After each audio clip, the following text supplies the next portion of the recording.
말씀은 좀 특별하게 시작해 볼까요? 5초만 세고 한번 시작해 보십시다. 하나, 둘, 셋, 넷, 다섯. 여러분, 생각보다 우리는 5초 안에 많은 것들을 할 수 있습니다.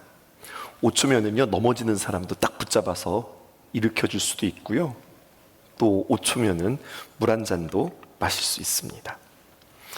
5초면은요, 자리에서 일어나서 기지개를 한번 쫙 펼 수 있는 시간이 될 수도 있고요, 또 5초면은 침대에서 일어나 막 나가다, 아니지, 우리 아내가 꼭 이불 정리하고 가라고 했지 해가지고 5초면은 이불 정리도 충분합니다.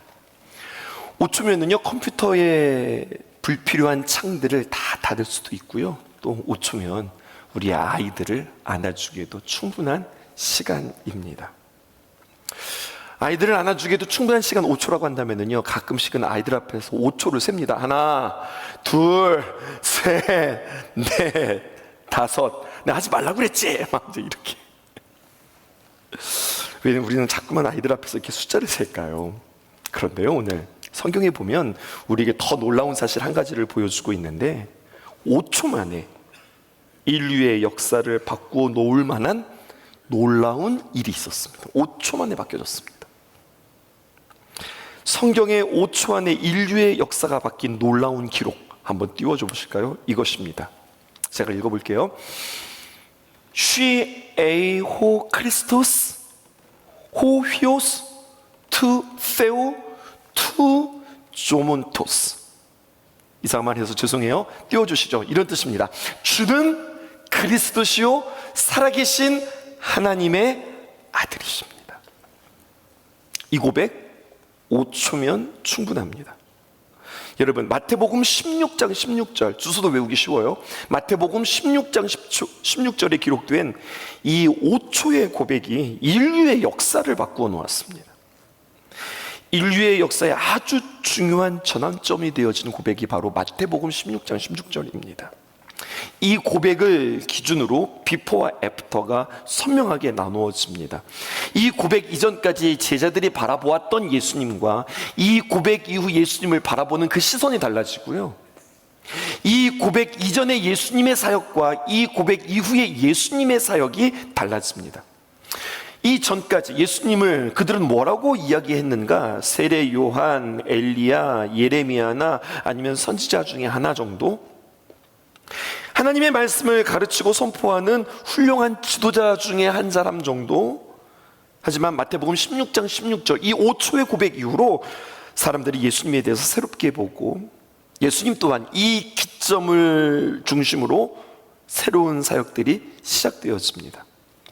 이 5초의 고백이 얼마나 귀한 고백이었는지 주님께서 들으시고 마태복음 16장 16절이라고 그랬잖아요. 바로 17절에 이렇게 칭찬하십니다. 뭐라고 말씀하시느냐? 예수께서 대답하여 이르시되 바요나 시모나 내가 복이 있도다. 이를 내게 알게 하니는 혈육이 아니요 하늘에 계신 내 아버지시라. 이렇게 이야기해요. 보세요. 좀 풀어볼게요. 그냥 베드로야 이렇게 이야기하면 되는데 아주 길게 그를 부릅니다. 뭐라고 표현하냐? 바요나 시모나, 바요나, 사실 이렇게 발음해야 돼요. 바요나 시모나. 바라고 하는 말은 무슨 말이냐면 아들, 이런 뜻이에요. 바요나, 요나의 아들 시모나, 혹자는 요한의 아들 시모나, 이렇게 이야기합니다. 이렇게 아버지 이름을 동원하여서 이름을 부르는 그들의 호칭, 그들의 문화는요, 아주 공식적이고 격식을 갖추어서 그를 높이거나 아주 중요할 때 그를 그렇게 부르는 거예요. 다 풀네임을 부르는 거죠. 제자였지만 그의 고백이 너무나도 훌륭한 대답이었기 때문에 예수님께서 정식으로 격식을 갖춰서 그의 이름을 불러주시고 뭐라고 하느냐? 바요나 시모나, 그리고 요한의 아들 시모나, 뭐라고 말씀하십니까? 네가 복이 있구나. 신약 성경을 통틀어서 예수님께서 한 개인에게 딱 지명해서 네가 복이 있구나 라고 말씀하신 대목은 이 마태복음 16장 16절 그리고 17절이 유일합니다. 다른 어떤 곳에도 딱 지목해서 네가 복이 있어 이렇게 예수님께서 말한 구석이 없습니다. 네가 어떻게 이런 생각을 했지? 이거 누가 옆에서 너에게 가르쳐 준 것이 아니라 하늘에 계신 내 아버지께서 직접 가르쳐 주지 않고는 네가 이 고백을 할 수 없어. 그렇게 주님께서 말씀하시죠. 이 고백이 그렇게 중요하다는 거예요. 전 지금 강조하고 있는 겁니다. 이 5초의 고백이 너무너무나 중요한 고백이었다. 그리고 살짝 돌아가 볼까요? 2026년도 7월에 우리는 예수님처럼이라고 하는 시리즈를 함께 여러분들과 걸어왔습니다. 예수님을 바라보고 예수님을 생각하고 예수님께 달려간다. 그래서 여러분, 우리 7월 예수님을 닮기를 소원하는 그러한 귀한 걸음이었다고 한다면 이제 8월의 첫째 주입니다. 그 예수님과 함께, 그 예수님을 닮아서 우리는 뭐 하겠다는 거예요? 예수님을 알고 예수님을 닮고 이제는 예수님과 함께 이곳에서가 아니라, 이 산에서가 아니라 엘라 골짜기로 내려가 골리앗을 만나며 주님과 함께 세상 속에서 나는 누구로 살아갈 것인가? 우리는 세상 속에서 나는 누구인가, 나의 아이디를 찾는, 나의 아이덴티티를 찾는 귀한 작업들이 이제 8월에 시작되어질 겁니다. 그 중에 첫 번째 날입니다. 나는 누구인가? 라고 나의 아이디를 찾는다면 성경은 우리에게 나는 그리스도인입니다, 나는 세상 속에서 주님과 함께 그리스도인으로 살아갑니다 라고 하는 이 정체성을 붙잡고 살아가라는 이야기예요. 그러면 이 예수님과 함께 세상 속에서 그리스도인이라고 하는 것은 구체적으로 어떻게 살아가야 되는 걸까요? 특별히 오늘 예수님께서 이 질문을 하시고 이 고백을 들으셨던 이 장소, 그리고 이 시간이 우리에게 주는 굉장히 큰 의미가 있습니다. 그래서 오늘 두 가지 여러분들과 함께 생각할 것입니다. 첫 번째는 바로 무엇이냐면, 신앙 고백이 드려지는 그 장소에서 그리스도인들은 정직하게 살아가야 된다는 겁니다.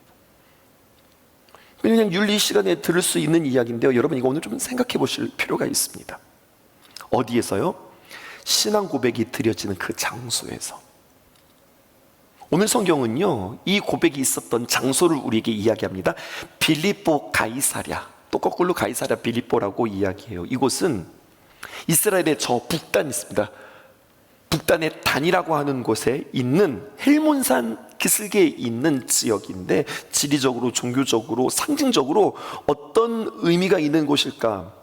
빌립보 가이사랴, 사실은 더 정확하게 표현하면요, 빌립보의 가이사랴, 이런 뜻입니다. 소유격이 붙어 있는 거예요. 그러니까 가이사랴라고 하는 이름은 로마 황제 카이사르에게 바쳐진 황제의 도시, 카이사르의 도시 빌립보. 이게 빌립보 가이사랴, 혹은 거꾸로 가이사랴 빌립보 다 되어지는 겁니다. 근데 이곳은요, 북단이기도 하지만 이곳은 온갖 이방신들이 흘러 들어오는 그러한, 그러니까 우상의 소굴이라고 표현할까요? 온갖 잡신들이 모여 있어 그곳에 사람들이 기도도 하고 신전도 세우고 혼탁한, 영적으로 아주 음란한 그러한 장소가 바로 가이사랴 빌립보였습니다. 가이사랴에 가게 되어지면요, 산자락이 보이는데 제가 한번 사진 띄워볼게요. 전 이곳에 직접 가본 적이 있습니다.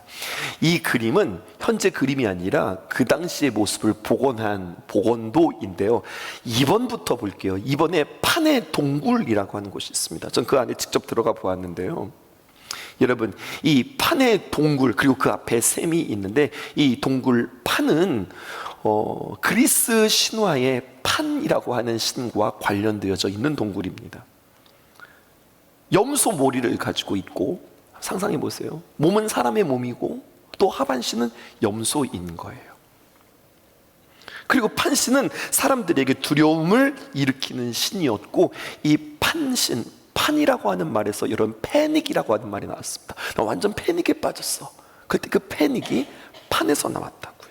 그래서 사람들은 이 판신의 노여움을 사지 않도록 잘 섬겼습니다. 그리고 다시 한번 띄워주실까요? 판 동굴을 중심으로 왼쪽에는 제우스 신전이 세워져 있고, 또 오른쪽에는 황제의 신전, 그리고 그 옆에는 네메시스의 뜰이 있는데, 이 네메시스의 뜰은 이 판의 신에게 바쳐지는 재물을 정리하는 그러한 곳인 거예요. 예수님 시대에 이게 다 있었어요. 사람들은 그곳에 향하여 가시는 그 예수님께서 그 우상의 소굴에 들어가시는 겁니다. 그때에 예수님이 제자들에게 물으시는 거예요. 근데 이 규모가 지금도 얼마나 큰지 모릅니다. 사람들이 인자를 누구라고 하느냐, 사람들이 날 누구라고 그래? 라고 먼저 묻죠. 마태복음 16장 13절입니다. 예수께서 빌립보 가이사랴 지방에 이르러 제자들에게 물어 이르되 너희들 말고 사람들은 나를 누구라고 그래? 그랬더니 제자들이 대답합니다. 14절 함께 읽어보실까요? 시작. 이르되 더러는 세례 요한, 더러는 엘리야, 어떤 이는 예레미야나 선지자 중에 하나라 하시나. 제가 불러볼게요. 세례 요한, 엘리야, 그리고 예레미야, 선지자. 좋은 사람들이에요, 나쁜 사람들이에요? 좋은 사람들이죠. 나쁘지 않습니다. 부정적인 사람들이 아닙니다. 당시 대중들은 예수님을 어떻게 생각하고 있느냐? 괜찮게 생각한다는 거예요. 부정적이지 않습니다. 그런데요, 예수님께서 다시 그들에게 물으세요. 그러나 사람들이 그렇게 이야기해. 예수님이 흡족하지 않으셨어요. 너희는 나를 누구라고 그러냐? 사람들이 나를 누구라 하느냐, 이것도 중요하지만 사실 너희는 나와 함께 오랜 세월들을 같이 지냈잖아. 이쯤 되어지면요, 거의 예수님의 사역은 이제 막바지에 해당되어지는 거거든요. 많은 세월 주님과 함께 있었다고요. 주님을 경험했던 너희들은 나를 누구라고 이야기하느냐? 그러자 대답하죠. 16장 16절에 있는 말씀. 시몬 베드로가 대답하여 이르되 주는 그리스도시요 살아계신 하나님의 아들이십니다. 당신은 주님이십니다라고 하는 주는이라고 하는 표현은 사실 아닙니다. 제가 밑에다가 적어놨죠. 주는이라고 표현했지만 이것은 그냥 당신은 you라고 하는 2인칭입니다. 영어 성경에 이 주를 다 Lord라고 표현하지 않고 you, 당신은 이렇게 표현하는 겁니다. 오늘 베드로는 두 가지 예수님을 표현해요. 당신은 그리스도십니다, 이렇게 이야기하죠. 그리스도. 여러분, 이것은 헬라어인데요, 무슨 말이냐면요, 기름 부음 받은 자라는 뜻이에요. 이것을 구약식으로 표현하면 그리스도 똑같은 말입니다. 메시아입니다. 기름 부음 받은 자. 당시에 기름 부음 받은 자는 세 종류가 있는데요, 왕이요, 그리고 선지자요, 그리고 제사장입니다. 그러니까 당신은 그리스도입니다 라고 하는 것은 무슨 말이냐? 예수님, 당신은 나의 왕이십니다. 당신은 왕이고 나는 당신의 주님의 통치와 다스림 속에 있습니다. 내가 주님 따라가기를 원합니다. 나는 주님의 말씀에 순종합니다, 이런 뜻이에요. 또 주님은 나의 왕이시면서 선지자이십니다. 여러분, 선지자가 뭐 하는 사람입니까? 하나님의 말씀을 대언하는 사람입니다. 하나님의 말씀을 전하는 사람입니다. 그러니 하나님의 말씀에 내가 전해 들었으니 어떻게 하면서 살아갈까요? 그 말씀에 순종하면서 살아갑니다. 주님의 통치와 다스림뿐만 아니라 나는 주님의 순종으로 살아갑니다. 그것을 지금 판신 앞에서, 로마 황제 신전 앞에서, 제우스 신전 앞에서 이야기한다고 하는 것은 나는 그거 두렵지 않습니다. 주님의 말씀 두렵고 주님의 말씀 따르렵니다, 이렇게 표현하는 거예요. 사람들이요, 왜 그 신전에 가서 그들이 제사를 드리고 그들이 정성을 들이고 애써서 무언가를 제의를 왜 그곳에서 행할까요? 딱 이유 한 가지 아니겠어요? 무슨 뜻입니까? 그 신으로부터 복 받겠다는 이야기 아니겠어요? 근데 주님이 제사장이십니다 고백하는 거예요. 주는 그리스도십니다. 주님은 왕이십니다. 주님은 나의 선지자십니다. 주님은 제사장입니다. 제사장이 뭐 하는 거예요? 나와 하나님 사이를 연결하는 통로 아니겠습니까? 아직 예수님께서 십자가에 못 박히시기 전이니까, 휘장이 갈라지지 않았으니까 하나님께 나아가기 위해서 제사장을 통하여서 나가게 되는데, 내가 하나님께 나아가는 그 길은 바로 당신 예수 그리스도입니다, 이러한 표현이죠. 이것을 베드로가 고백했고, 그 베드로의 고백을 통하여서 진짜 그리스도인은 신전 앞에서, 세상의 우상 앞에서, 세상의 제국 앞에서, 세상의 규모 앞에서 예수님이 그리스도입니다 라고 고백하는 사람들이라는 거예요. 왕이시며 통치와 다스림, 선지자시며 말씀의 이끌림과 제사장이며 주님만이 나에게 귀한 복을 주시는 통로입니다. 요한복음의 표현으로 한다면 주님이 곧 길이요 진리요 생명이십니다 라고 하는 그러한 표현이죠. 16절 다시 한번 볼게요. 또 베드로는 뭐라고 얘기했느냐? 주님은 그리스도십니다 라고 하는 표현뿐만 아니라 살아계신 하나님의 아들이십니다. 여러분, 살아계신 하나님, 이게 무슨 뜻일까요? 죽지 않았다는 뜻이 아니라, 여러분, 생명을 끊임없이 흘러 넘치게 계속해서 우리에게 창조되며 영원히 마르지 아니하는 생명의 근원, 그 생명을 공급해 주시는 분이 바로 우리 하나님이십니다 라고 하는 거예요. 죽은 자가 어떻게 생명을 전할 수 있겠어요? 살아있는 그 하나님이 우리에게 진짜 생명을 주셔서 내가 살 수 있도록 나에게 힘과 에너지를 주시는 분이 바로 우리 주님이십니다 라고 고백하는 거죠. 여러분, 이 하나님 앞에, 이 고백 앞에 그리스도인은 어떤 사람인가를 우리가 조금 더 구체적으로 적용해 보는 거죠. 내가 하나님을 믿어, 그 하나님을 신뢰해, 그 말씀을 따라 살아가, 하나님만이 나에게 복을 주셔. 그러면은 그 하나님의 귀한 말씀 앞에 우리는 그 하나님의 말씀의 정의와 정직함으로 우리에게 그러한 삶들은 요구되어진다는 겁니다. 이걸 이렇게 표현해 볼까요, 여러분? 우리 신성교회에 가치들이 있습니다. 우리는 세 가지의 가치들을 집중하면서 달려갑니다. 예배, 다음 세대, 그리고 선교. 근데 오늘 아침에도 우리 교육자들이 이곳에 모여서 함께 기도하면서 그런 도전을 했어요. 여러분, 우리가 예배를 말하면서 내가 예배자가 아니야, 그냥 열심히 예배를 돕는 스텝이지 내가 예배자가 아니야. 그럼 내가 하나님 앞에서 정직한 사람일까요? 뭐 성도들한테 여러분 예배가 얼마나 중요한지 모릅니다. 한 영혼 한 영혼 하나님께서 예배자를 찾으십니다라고 막 말하는 내가 정작 나는 진짜 하나님 앞에서 예배자가 되지 않아. 맨날 설교는 준비하고 예배는 준비하는데 그냥 스텝일 뿐이지, 봉사자일 뿐이지 정말 나는 예배자가 아니야. 그럼 이게 정직한 거예요? 정직하지 않은 거예요? 살아계신 하나님께서 우리에게 생명을 공급하듯 내가 먼저 예배자가 되어야 성도들에게 예배자가 되십시오라고 말하는 것이 이게 진짜 정직한 거 아니겠어요? 그리스도인은 그렇다라는 거예요. 정직하다는 것. 여러분, 정의가 무엇일까요? 나는 불의한데 세상을 향해서 여러분들은 정의롭게 살아가야 합니다. 이건 말이 안 되는 거잖아. 그리스도인은 세상에서 그렇게 살아가야 된다는 거예요. 한 주간 내내 그리스도의 삶은 무엇일까라고 생각하다 정직함 그리고 정의를 제 마음속에 묵상하다가 한 가지 좋은 예가 되어질 만한 그러한 이야기들이 있어서 여러분들에게 소개하려고 합니다. 우연히 보게 되었는데요, 제가 워낙 좋아하니까. 여러분, 한국전쟁이 있었잖아요. 한국전쟁이 끝나고 미국과, 지금 러시아인데 그 당시는 러시아라고 하지 않고 소련이라고 그랬어요. 정확하게 미국과 소련이 한참 냉전이었던 1958년도에 말입니다. 당시 소련과 미국은 엄청나게 서로 경쟁합니다. 무엇을 경쟁하느냐? 냉전 시대에 경제, 군사, 문화, 과학 등 여러 방면에서 경쟁하는 거예요.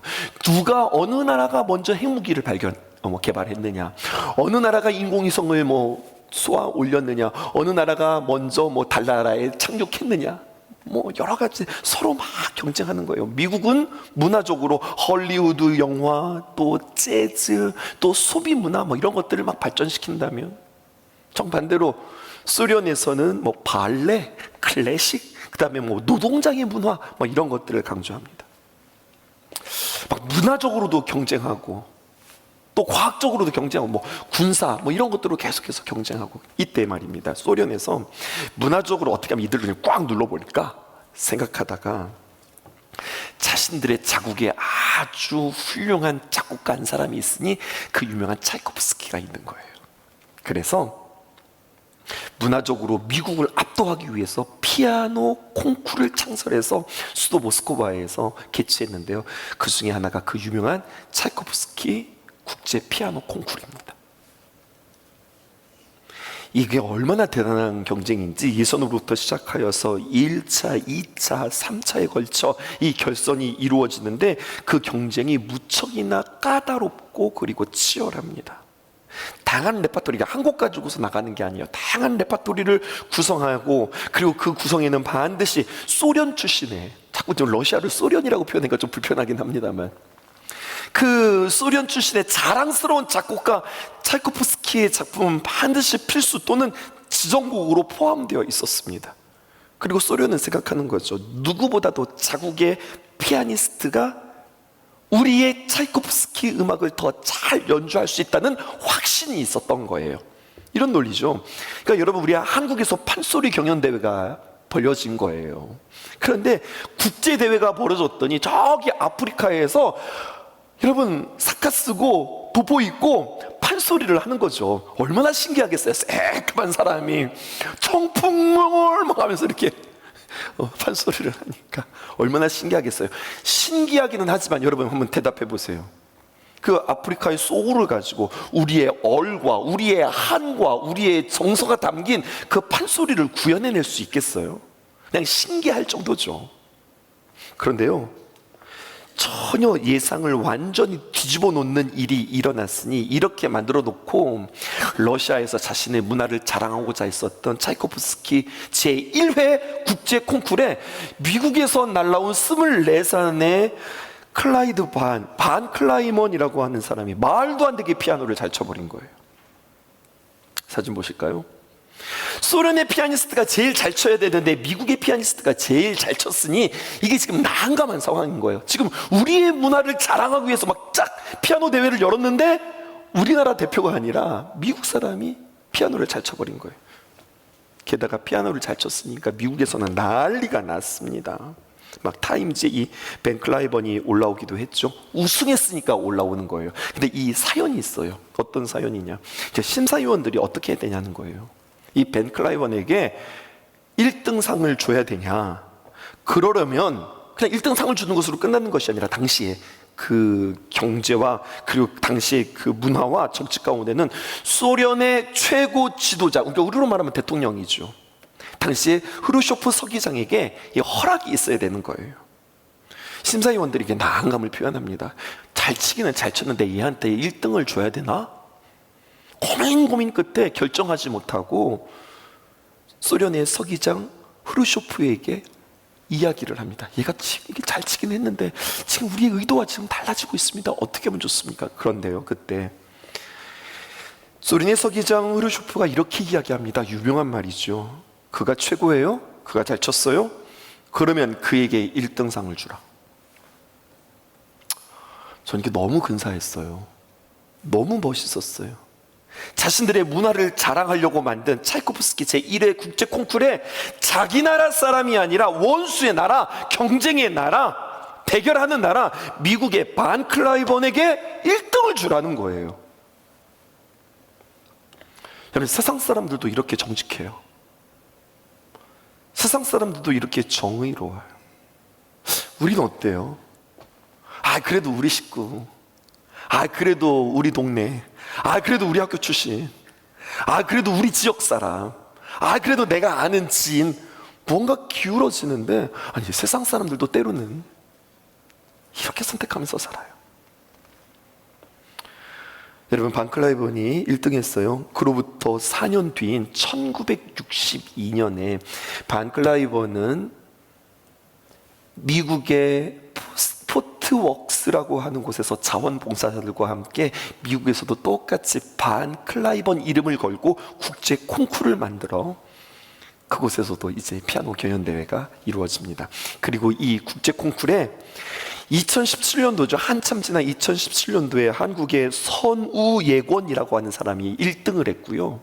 그리고 2022년도 한국의 임윤찬이라고 하는 학생이 18살의 최연소로 1등을 합니다. 여러분, 어떠실까요? 세상 사람들도 때로는 정직하게, 배포 크게, 이렇게 멋있게 정의를 선택하고 그리고 정직을 붙잡는데, 예수님과 함께 살아가는 세상 속의 그리스도인들은 우리가 어떻게 살아가야 할까요?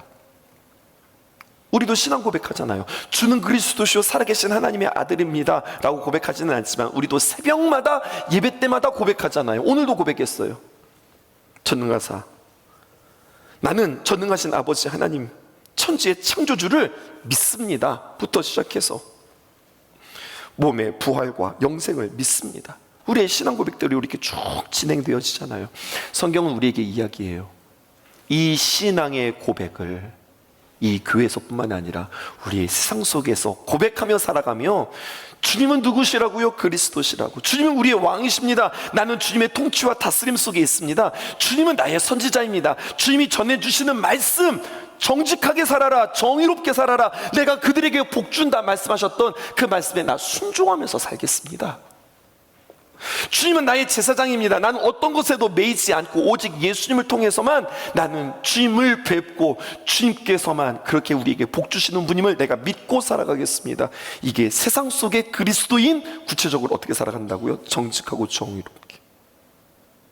오늘 이 도전, 우리가 알고 있는 이 이야기지만 다시 한번 우리의 삶 속에서, 여러분들의 삶 속에 아주 구체적으로 적용되어져서 그렇게 선택하고 그렇게 해석하고 그렇게 받아들일 수 있는 저와 여러분 되었으면 좋겠습니다. 한 가지만 더 이야기해 볼까요? 신앙 고백이 드려지는 그 장소뿐만 아니라 신앙 고백이 드려지는 그 시간 속에서 우리 그리스도인들은 정결하게 사셔야 하겠습니다. 장소도 중요했지만은요, 여러분, 오늘 이 고백은 시간도 중요합니다. 이 고백의 시간 이후로 예수님은요, 본격적으로 이제 십자가의 귀한 사역들을 감당하게 되어집니다. 마태복음 16장 21절인데요, 이 고백을 이렇게 하나의 정점으로 찍습니다. 함께 읽어보실게요. 시작. 이때로부터 예수 그리스도께서 자기가 예루살렘에 올라가 장로들과 대제사장들과 서기관들에게 많은 고난을 받고 죽임을 당하고 제3일에 살아나야 할 것을 제자들에게 비로소 나타내시니. 그러니까 이때로부터, 이때가 언제예요? 주는 그리스도시요 살아계신 하나님의 아들이십니다라고 고백했던 그때로부터 두 가지를 하셨는데, 십자가를 말씀하시고 부활을 말씀하셨다고요. 예수님의 사역이 완전 달라졌어요. 마태복음 16장 16절을 기점으로 이제 더 이상 예수님은 기적을 베풀지 않으세요. 사람들을 치유하지 않으세요. 그들을 위로하지 않으세요. 오직 그냥 한 가지, 십자가를 향하여서 달려가십니다. 예수님이 죽으시려고 작정하셨어요. 왜? 모든 사람들의 죄를 대속하기 위해서. 엘리야, 예레미야, 선지자 중에 하나, 그런 사람도 훌륭한 사람들이었지만 그들이 죽는다고 사람의 죄가 해결되어지지 않았어요. 살아계신 하나님이 죽으셔야 된다. 이 고백이 중요했고요. 오늘 저녁에도 우리 아이들과 함께 이야기할 텐데, 주님께서는 부활하셨어요. 여러분, 부활이 무슨 뜻인 줄 알아요? 죽었다가 살아나는 게 부활이 아니에요. 잘 정의하세요. 부활이란 죽음의 권세를 이긴 사건이에요. 죽음의 권세라고 표현했습니다. 여러분, 죽음의 권세가 뭘까요? 사탄이 가지고 있는 가장 강력한 무기가, 최고의 무기가 죽음, 사망이라고 하는 거예요. 그래서 사망의 권세라고 표현합니다. 근데 예수님이요, 그 사망의 권세를 꺾고 주님께서 승리하셨어요. 그래서 요한계시록에 보면 그 예수님의 이름을 승리자, 이긴 자라고 표현하고 있어요. 그 승리의 사역을 감당하시는 겁니다.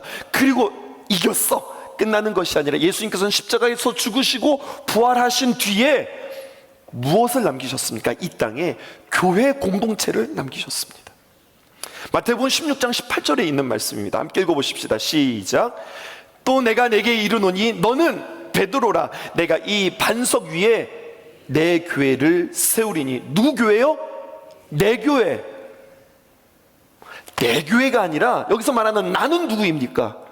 우리 예수님, 주님의 교회. 그래서 여러분, 교회 이름 중에 주님의 교회라고 하는 교회 이름이 있어요. 교회는 누구의 것입니까? 우리 주님의 교회입니다. 그렇게 주님께서 그 베드로의 고백 위에 교회를 세우시는 거예요. 여러분, 이거 제가 좀 더 강조해 볼게요. 예수님께서 베드로의 고백 위에 교회를 세우셨다. 내 교회를 세우셨다.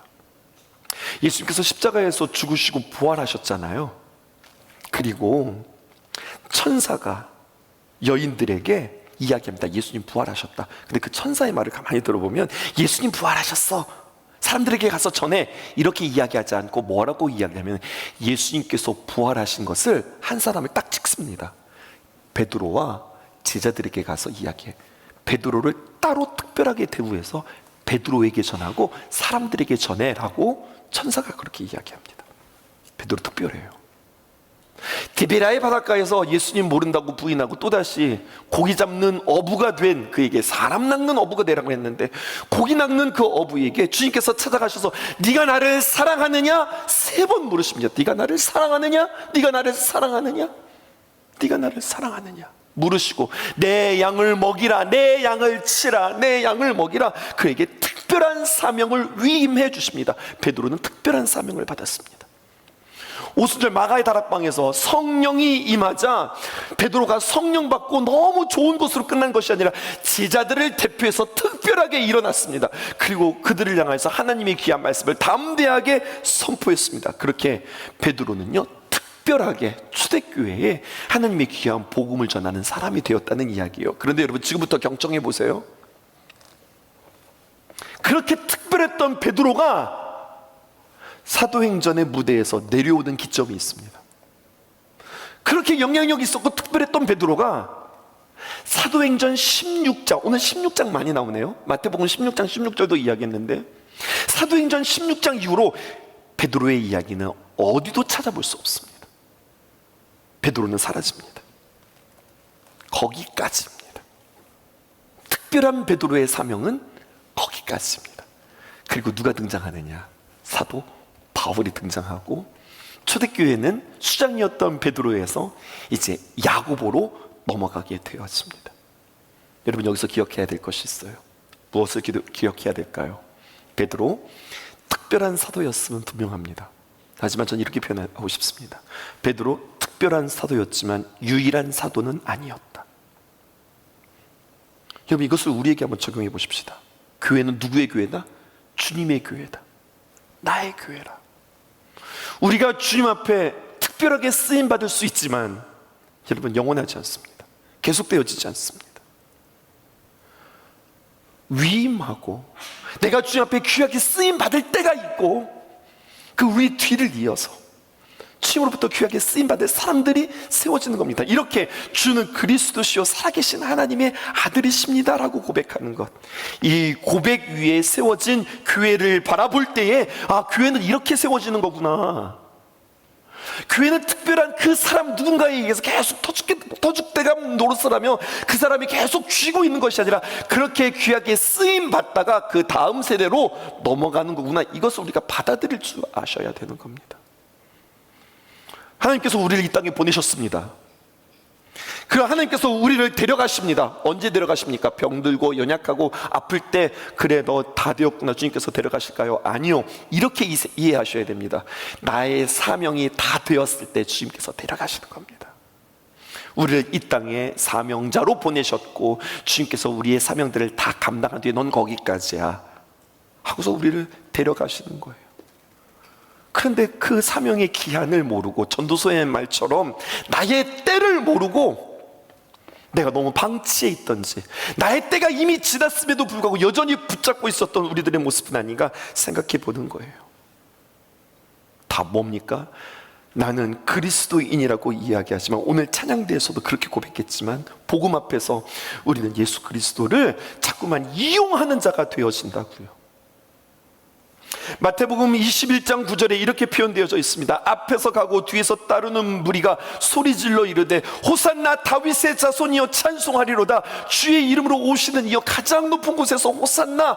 사람들이, 군중들이 자신들의 옷을 벗어가면서 예수님께서 걸어가시는 그곳에 자신들이 마치 레드카펫을 깔듯이 깝니다. 그리고 막 종려나무 가지를 흔들며 주님을 환영합니다. 그때 주님 좋다고, 감사하다고 그 환영을 받는 그 예수님의 모습 아닙니다. 넷플릭스의 더 초즌이라고 하는 시리즈가 5화가 올 3월부터 시작되어졌는데, 그때 예수님께서 예루살렘에 입성하시는 그 예수님의 표정을 정말로 성경에 잘 고증해서 표현했습니다. 예수님께서 낙이 타고 예루살렘 성전에 들어가시는데 슬퍼요. 웃지 않으신다고요. 왜? 그들의 호산나라고 하는 그 고백은 예수님을 높이며 올려드리는 함성이 아니라 예수님께 요구하는 함성이었기 때문에 그렇습니다. 호산나, 무슨 말입니다? 로마의 정치적 해방을 우리는 원합니다 라고 하는 말에 호산나, 옛 왕국의 영화로움을 다시 회복해달라고 하는 자신들의 소원을 담은 호산나. 우리가 주님 앞에 주여 부르면서 기도한다고요. 호산나랑 똑같습니다. 어쩌면 주여 들어주십시오, 주여 응답해 주십시오, 주여 해결해 주십시오, 나의 요구를 들어달라고요. 어쩜 우리는 그렇게 신앙생활하고 있는지도 모르겠습니다. 그런데 주님께서 그 소원에 대해서 채워주지 않으세요. 그러자 어떻게 합니까? 그들은 그렇게 사랑하고 좋아했던 예수님의 응원을 버리고 저 예수를 십자가에 못 박으라, 그렇게 이야기하잖아요. 사진 하나 보실까요? 이 사진은 2019년 힐송 유나이티드 팀이, 힐송이 호주에도 있고 미국에도 있거든요. 미국 팀이 어렵게 이스라엘의 정부의 집회의 승인을 받아 이들이 예루살렘에 가서 찬양합니다. 제가 이 집회, 2019년에 있었던 이 집회를 보면서 가슴이 뭉클했던 사실은요, 어쩌면 예수님이 예루살렘으로 입성하시던 그 길 어느 쯤에 이들이 작정하고 모였던 것 같아요. 그리고 이 야외에서 이들은 진실하고 정직하게 이곳에서 불렀던 찬양이 있었는데 바로 호산나입니다. 제가 그 노래를 좀 불렀으면 좋겠는데 외국 곡이라서. 호산나 호산나 뭐 이렇게 불러지는 멜로디였던 것 같아요. 자신들의 자랑, 뭐 우리 힐송인데 뭐 자신들의 어떤 기량, 자신들의 어떤 뽐냄을 자랑하는 그런 찬양이 아니었습니다. 악기 편성도 너무 간단했습니다. 옷들도 그냥 너무 평범했습니다. 메이크업 이런 것들도 없었습니다. 오히려 찬양 리더는 정말로 겸손하고 정직한 마음으로, 그 여성이었는데요, 삭발을 하고 주님 앞에 서서 찬양합니다.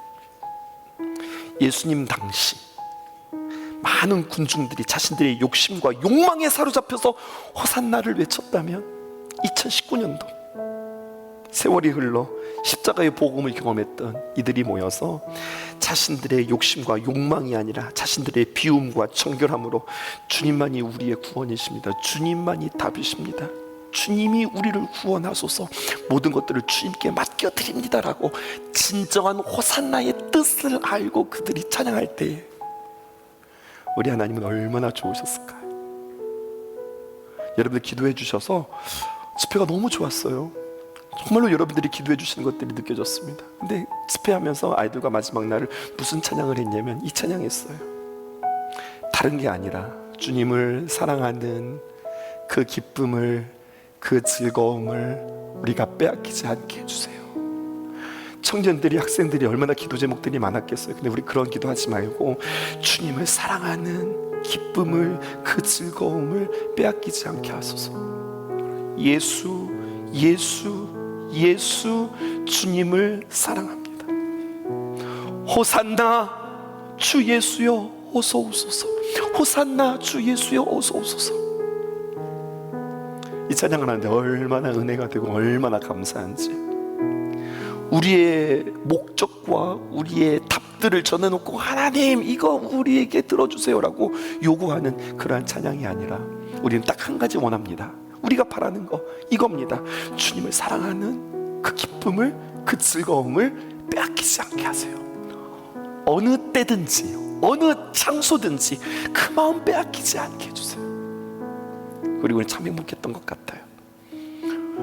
우리 저녁에 우리 학생들과 만나면서 우리는 다시 한번 세상 속의 그리스도인이란 어떤 사람인가 우리 아이들에게 도전하고, 그리고 우리는 어떻게 살아가야 될지 함께 이야기할 것입니다. 우리 두 가지만 꼭 기억하실까요? 세상 속의 그리스도인, 어떤 장소이든지 우리는 정직하게 살아가십시다. 정의롭게 우리는 선택하십시다. 아멘입니까? 아이 뭐 내 편이니까 내가 하니까 그래 내가 좀 더 잘해줄게, 아이 자기 내가 좀 더 잘해줄게, 이러지 말고 정의롭게. 두 번째, 우리는 어떻게 정결하게. 정결하다는 건 뭡니까? 하나님 나 좀 용서해 주세요 이것이 아니라 내 마음의 욕심이 잉태한 즉 죄를 낳고 죄가 장성한 즉 사망을 낳는다고 그랬는데, 그 죄를 십자가로 다 처리하고 나를 다 비우고 나는 정말로 정직하게 나의 마음을 비우고 주님을 내 안에 모시는 것, 이게 정결함입니다. 그 은혜로 살아가는 저와 여러분들 되어지기를 주님의 이름으로 축복합니다. 주님을 사랑하는 기쁨은 그 즐거움을 빼앗기지 않게 하소서.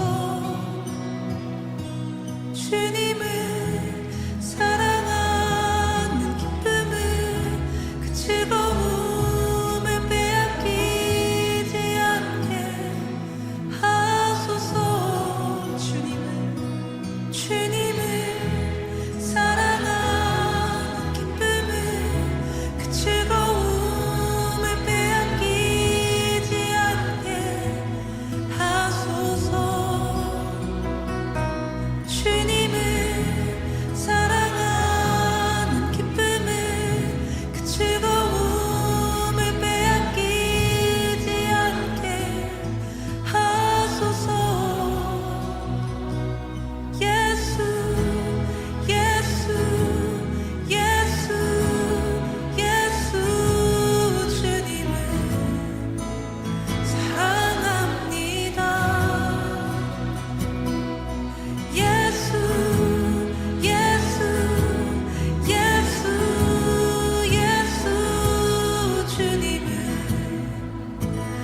주님을 사랑하는 기쁨을 그 즐거움을 빼앗기지 않게 하소서.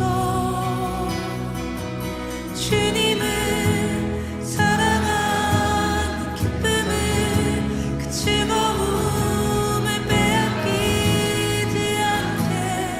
우리 한 번 더 고백합시다. 주님을 사랑하는 주님